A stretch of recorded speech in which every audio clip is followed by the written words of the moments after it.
Vítam vás pri počúvaní ProBusiness finančného okienka, ktoré vám prináša účtovná spoločnosť ProBusiness a PDV Tech IT riešenia na mieru v rámci projektu Svojou cestou. Moje meno je Jozef Horňák a naše pozvanie opäť prijala magistra Gabriela Hanicová. Ahoj, Gabi. Ahojte, dobrý deň. Čo máš nové od milého nahrávania? A asi nič také špecifické, čo by bolo na spomenutie takto.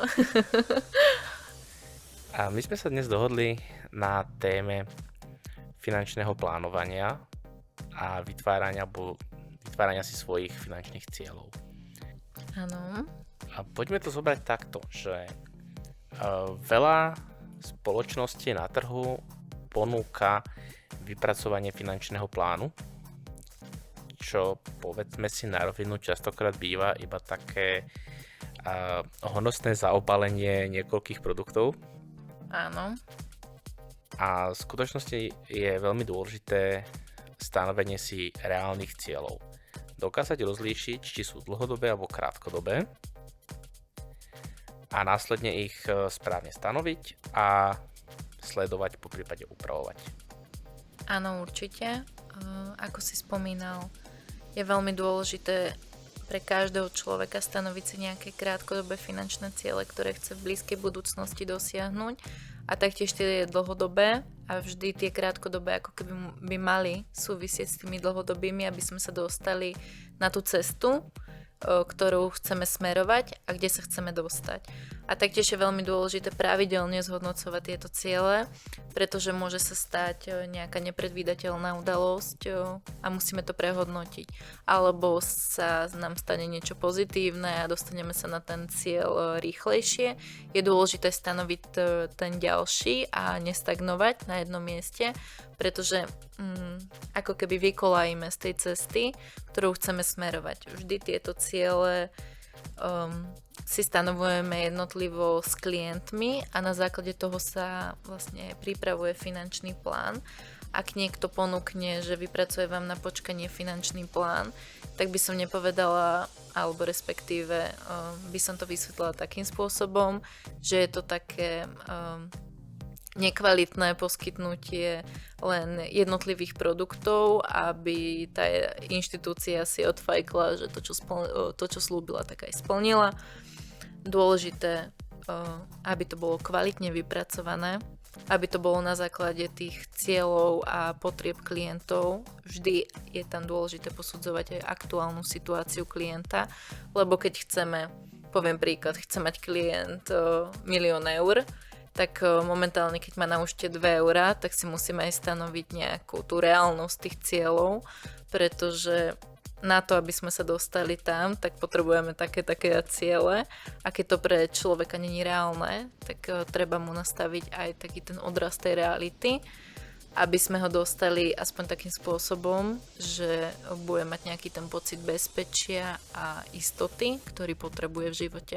Myslím, že to každý z nás potrebuje, lebo každý tvrdí, že peniaze nie sú v živote všetko, ale aby sa nám voľne dýchalo, aby sme neboli v strese, tak keď tie peniaze máme, tak sa cítime lepšie, máme pocit bezpečia, že si môžeme dovoliť to, čo potrebujeme. Jednak jasný príklad, zdravotná starostlivosť. Za peniaze si zdravie nekúpime, ale zdravotnú starostlivosť áno. Takže je to veľmi dôležité, toto zhodnocovanie, a predovšetkým aj tak z pohľadu našej práce je dôležité pravidelne sa stretávať s tým klientom a tú aktuálnu situáciu zisťovať. Pretože klientovi sa zmení situácia o mesiac, o pol roka, o rok a tie ciele sú zasa úplne iné. V prípade, ak máme taký bežný stav klienta a stanovíme krátkodobé ciele, stretneme sa s ním, dajme tomu po pol roku, po roku, zhodnotíme, či sme dosiahli to, čo sme chceli. V prípade, ak nie, nastavíme nové ciele, v prípade, ak áno, rovnako nastavíme nové ciele, ale stanovíme ich troška vyššie, aby sme sa dostali presne k tým dlhodobým cieľom, kam chce klient smerovať. V prípade, ak sa rozprávame zabezpečenie financií do budúcnosti, tak v takom prípade pozeráme klientovi, že ako za ten rok mu narastol majetok, aby sme sa dostali vlastne tam, kde chceme.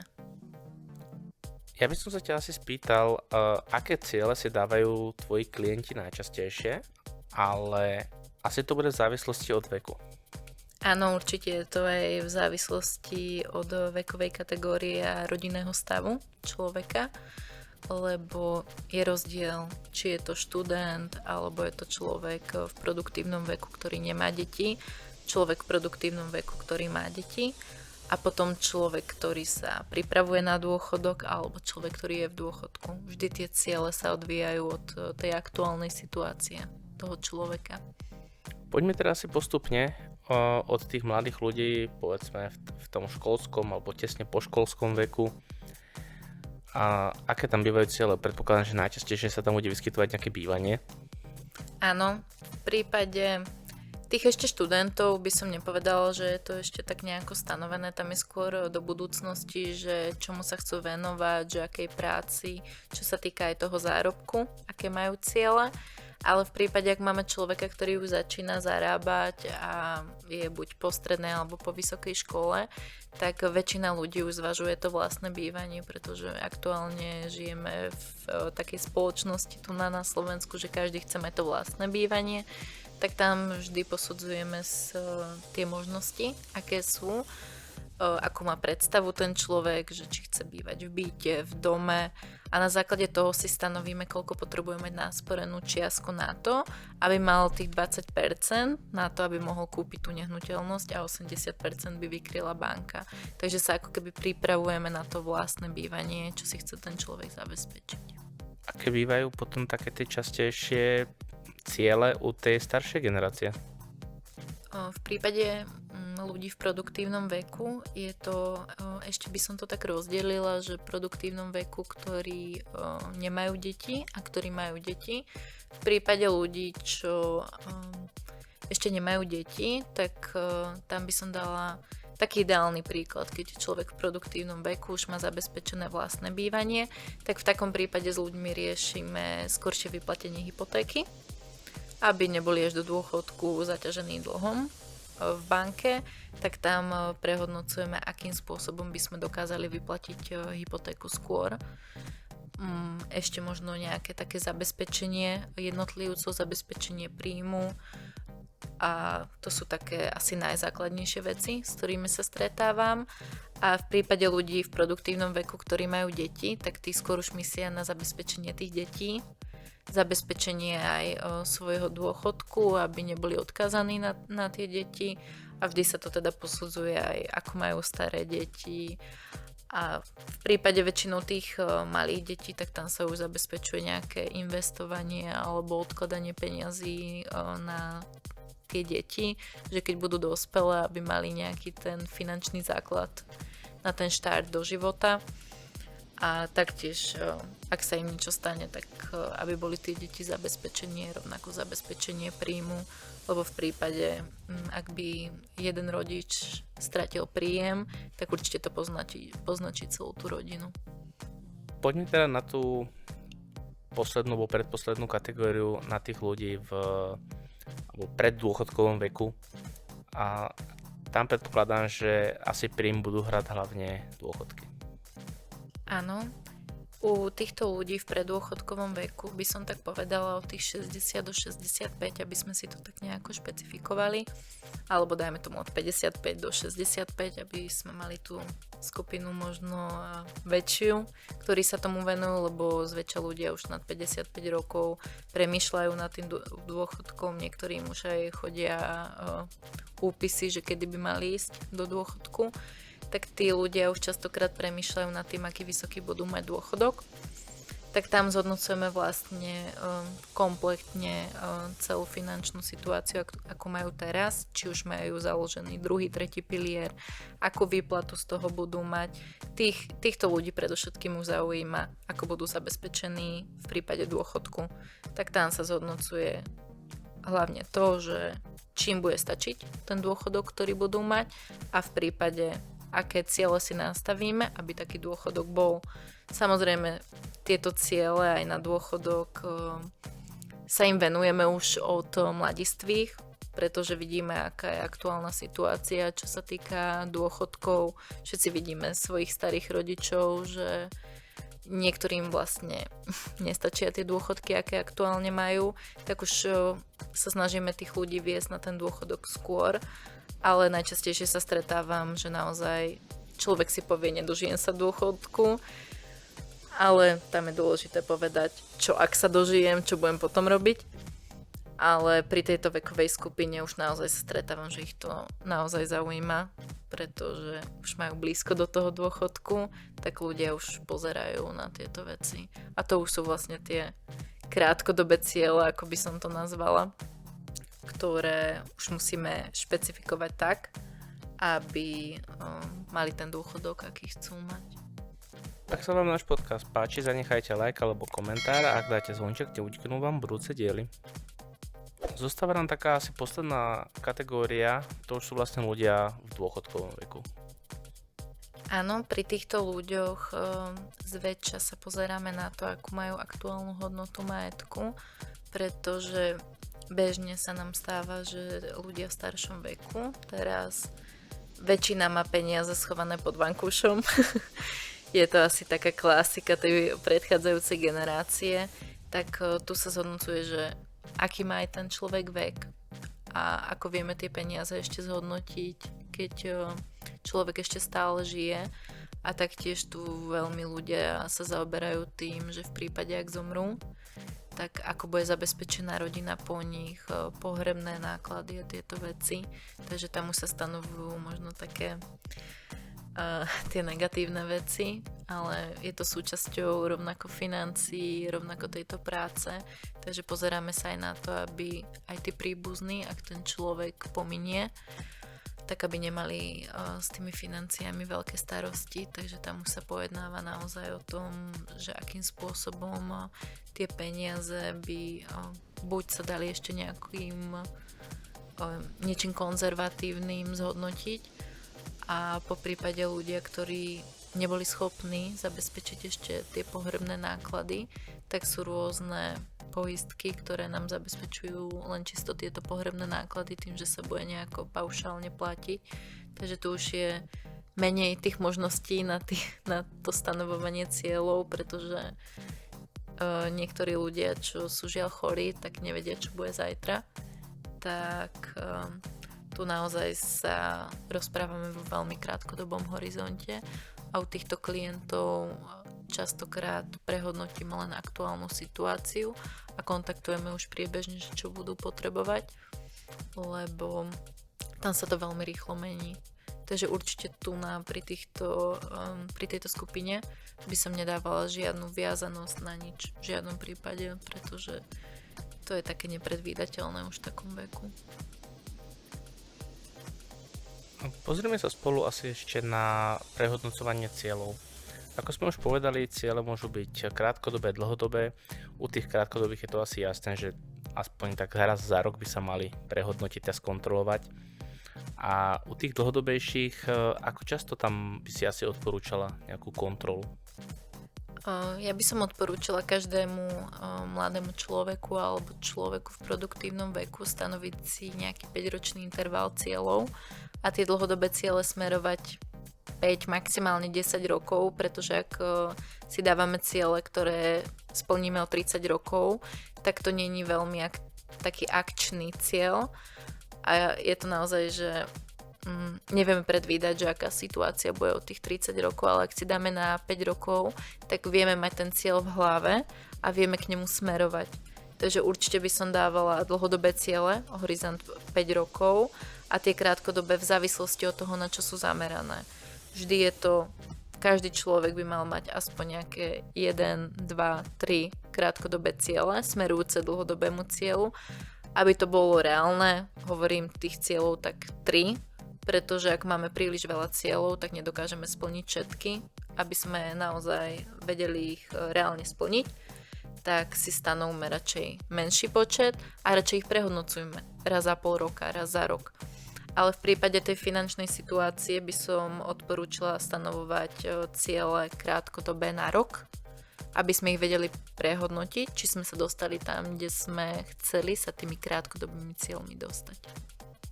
A akým spôsobom to riešiš ty so svojimi klientami? Ako často sa stretávate a prehodnocujete váš finančný plán?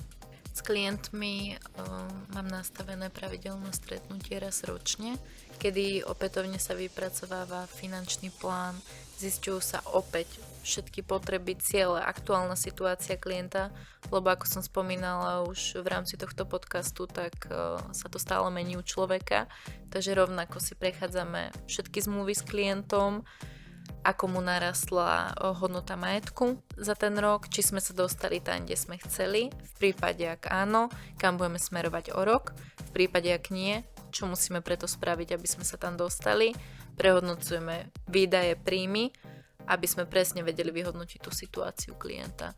Ale určite, ak človek si chce tvoriť nejaký finančný plán a spĺňať tie ciele, tak je veľmi dôležitý tento aspekt, stanovovať si finančný plán minimálne raz ročne. Ako si už povedala, stanovať si možno menej cieľov a možno nie príliš veľkých, takých optimálnych. Áno. Ak si človek stanoví veľa, tak vlastne triešti svoju energiu a pozornosť. Presne tak. A asi sa so mnou nebude zhodovať veľa rôznych mentorov a pseudomentorov a podobných ľudí. Napriek niektorým teóriám, že sa majú stanovať veľké ciele, je dobre stanovať si reálne ciele. Presne tak. Ako som spomínala, taký príklad, to je naozaj, že veľký rozdiel som dala, že keď má človek na účte 2 eurá a ideme stanoviť cieľ, že bude tam 1 000 000, musíme zohľadniť aj to, ako človek pristupuje k peniazom, lebo v prípade, ak má človek 2 eurá na účte, tak v akej situácii je, či je zamestnaný, nezamestnaný, aký má príjem, že ako sa k tým peniazom vlastne môžeme dostať, lebo ak človek zostane mu mesačne po zaplatení všetkého 100 eur, tak za aký čas sa k tým 1 000 000 eur dostaneme. Že naozaj si stanovovať to reálne, na čo aj máme. Je skvelé mať také ciele, ktoré nás motivujú k niečomu, vďaka nim sme cieľavedomí, že chceme sa tam dostať, ale troška reálnosti a taký odraz tej reality a tej skutočnosti, v akej sme a prijatiu a smerovať tam, kde chceme, je veľmi dôležité. Lebo povedzme si na rovinu, ak si stanovíte príliš ambiciózny cieľ, tak je dosť možné, že vlastne v úzovkách mentálne vyhoríte v polovici cesty. Áno, to sa stáva veľakrát. Hej. A druhý aspekt, taký možno na tú ľahšiu notu, že ak chcete ísť z 2 eur na 1 000 000, tak nie je to až tak vec financií ako možno farmácie a dlhové kosti. Áno, v závislosti v akej situácii je človek. Keď máme priemerne zarábajúceho človeka, tak ten sa k takej sume dostane ťažšie ako nejaký manažer nejakej spoločnosti, tak tam už tie ciele sa stanovujú opätovne inak, pretože vždy to závisí naozaj od toho klienta, individuality, lebo môžeme mať priemerne zarábajúceho človeka, ktorý nás sporí peknú čiastku peňazí za určitý čas, a ako som spomínala, manažera nejakej spoločnosti, a ten neusporí nič, že ten človek priemerný môže sa k tomu cieľu dostať ešte rýchlejšie ako ten lepšie zarábajúci manažer.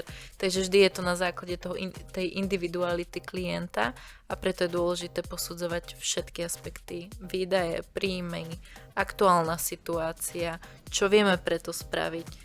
Naozaj toto je taká vec, ktorú si musí človek stanoviť individuálne, pretože nemôžeme sa v týchto veciach porovnávať, ten má viac, ten má menej. Vždy je to o tom, ako si to stanovíme my. Chceme kúpiť, dajme tomu, nové auto, bežná vec, že ľudia si teraz kúpujú nové auto.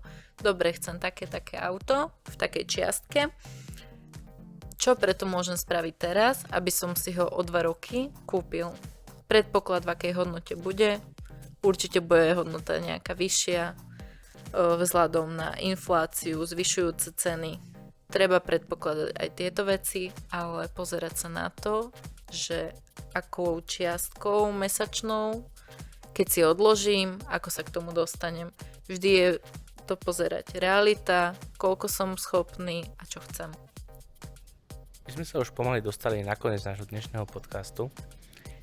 Ja by som možno ešte doplnil, že väčšina tohto rozhovoru bola vedená vlastne z pohľadu zamestnanca, A z pohľadu podnikateľa je to plánovanie ešte o mnoho dôležitejšie a nechcem teraz zachádzať do nejakých väčších detailov, lebo to by bolo už na samostatný podcast, ale z 15-ročnej praxe môžem povedať, že ak mi klient nepovie dopredu, že teda máme cieľ napríklad tú hypotéku, že chce riešiť nové bývanie alebo také niečo, tak to aj z toho účtovného daňového hľadiska môže byť pomerne komplikované.